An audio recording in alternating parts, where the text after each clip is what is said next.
पुरानी हवेली की आखिरी रात। क्या आप उस जगह रात बिता सकते हैं जहां पिछले 50 सालों में कोई सुबह तक जिंदा नहीं रहा? चार दोस्त आर्यन, नेहा, समीर और पूजा शहर से दूर एक सुनसान गांव में घूमने गए। गांव वालों ने उन्हें चेतावनी दी, उस पुरानी हवेली में मत जाना, रात को वहां कोई वापस नहीं आता। लेकिन दोस्तों ने इसे चैलेंज मान लिया।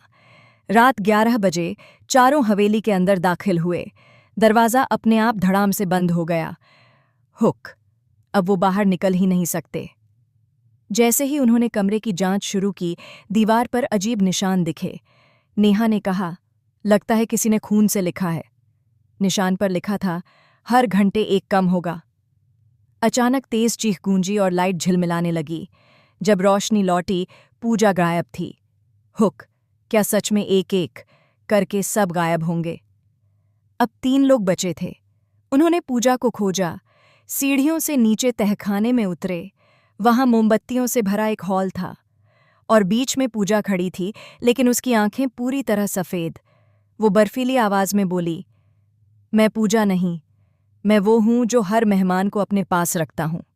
समीर डर के मारे पीछे भागा, लेकिन जैसे ही उसने दरवाज़ा खोला, उसने देखा बाहर अब गांव नहीं था, बल्कि वही हवेली का दूसरा कमरा। हुक, मतलब हवेली के अंदर से बाहर निकलना नामुमकिन है। आर्यन और नेहा ने एक पुरानी डायरी पाई। उसमें लिखा था, हवेली से बचने का एक ही तरीका है, जब घड़ी 3 बजे बजेगी उससे पहले तक कोई भी जीवित रहना चाहिए, वरना हवेली आत्मा को निगल जाएगी। नेहा ने घड़ी देखी, 2:45 हो चुके थे।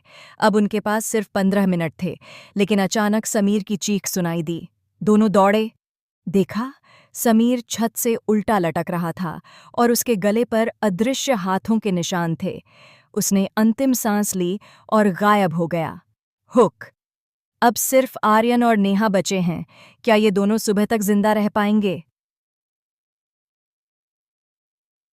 घड़ी 2:59 पर पहुंच गई। आर्यन और नेहा दरवाजे पर खड़े होकर प्रार्थना करने लगे। घड़ी की सुई 3 बजने ही वाली थी। तभी हवेली जोर से हिली। सारे दरवाजे अपने आप खुल गए। नेहा ने राहत की सांस ली, लेकिन तभी आर्यन ने देखा कि नेहा की परछाई गायब थी। वो ठंडी आवाज फिर गूंजी, याद रखो, कोई भी यहां सुबह तक नहीं बचता। और जैसे ही घड़ी ने 3 बजाए, स्क्रीन ब्लैकआउट हो जाती है। आउट्रो हुक, अंत में सुनाने के लिए। सुबह जब गांव वाले हवेली पहुंचे, उन्होंने देखा हवेली के दरवाजे पर सिर्फ एक बात खून से लिखी थी, 4 मेहमान आए थे, अब हमेशा यहीं रहेंगे। अगला वीडियो देखने के लिए चैनल को सब्सक्राइब एंड वीडियो को लाइक करें और अपने दोस्तों के साथ शेयर करें।